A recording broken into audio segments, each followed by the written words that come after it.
Čau lidi, já vás vítám u dalšího videa a dneska vám ukážu, jak vypadají samolepky z Cubicle.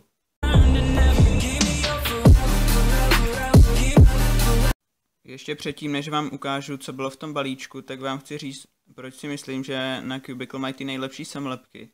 Takže největší výhoda podle mě je to, že vy si, kromě toho, že si vyberete, jestli je to koska třeba 2x2 nebo 3x3, tak vy si můžete vybrat samolepky, které jsou ořízlé přesně na tu vaši kostku, takže vám budou pěkně sedět a na výběr tady mají asi přes 50 barev, takže můžete opravdu vybírat a určitě si vyberete, protože tady máte kolik odstínů: modrý, zelený, žlutý, červený a tak dále.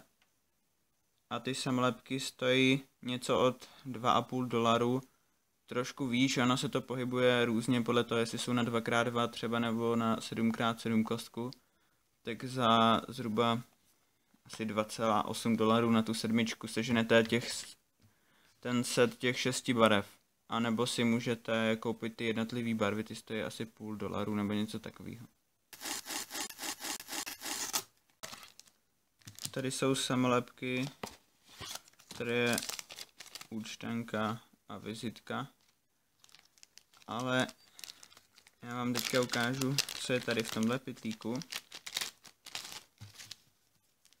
Tady je asi číslo objednávky, tohle všechno jsem si objednal. A teď ty samolepky. Já jsem si vlastně objednal na kostku 7x7, to jsou tady ty. To jsou vlastně half brighty, ne, full brighty, tohle jsou full brighty a k tomu doplňující barvy do half brightů.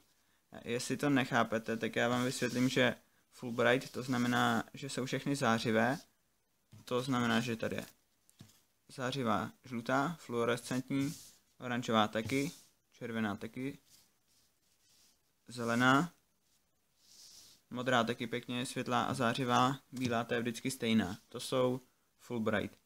A já jsem nevěděl, jestli se mi budou líbit, tak jsem si k tomu objednal ještě doplňující barvy, a to tmavou červenou a tmavou modrou. Takže takhle vypadají half brighty, to znamená, že polovina barev je zářivých a polovina ne. Takhle zářivý. A pokud se vám nelíbí ani tyhle, tak si můžete koupit ještě normální samolepky. Ty jsou třeba na kostce Diane. To jsou takové ty klasické, které nejsou zářivé. Já vám to ukážu. Ta žlutá je taková trochu tmavší, ale tyhle ty samolepky, co tady dávám, ty jsem si nekoupil teďka. Ty mám jenom tak nějaký doma a nepoužívám je. Takhle vypadají ty obyčejný.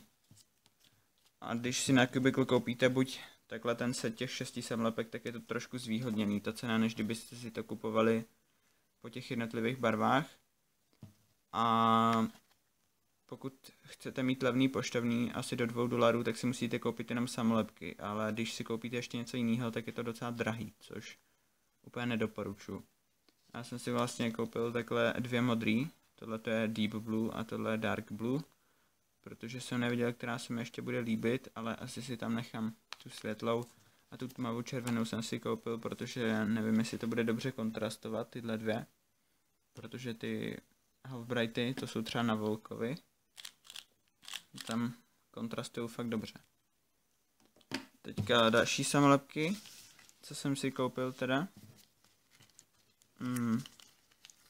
Tady v té objednávce byly ještě, tohle jsou na Shengshou 7x7 mini. To je jediný, co z té objednávky není pro mě, to je pro mýho kámoše. Tohle to jsou na moju Bouchuang, stejný odstíny jako na tu sedmičku. Zase tohle to jsou full brighty a k tomu tady doplňující 3 barvy. A ještě jsem si koupil tady na Diane 2x2 kostku. Taky ty stejný odstíny. Tady ještě ty doplňující barvy, tyhle ty. A poslední věc, co tam byla v té objednávce, takový malý pytlíček. V tom jsem si koupil loga. To stojí jedno asi cca 5 korun. A můžete si tam koupit třeba logo Crazy Bad Cubra, JR Cubra, takových různých populárních youtuberů a tak dále. Ale já jsem si koupil Cubicle, tohle na 2, tohle na Pyraminx a tady mám ještě na 3, na 7 a na 5 loga. Takže já doufám, že se vám to video líbilo, že se vám líbí tyhle samolepky a můžete dát odběr k mému kanálu, pokud chcete sledovat další moje videa a like na toto video. Tak čau.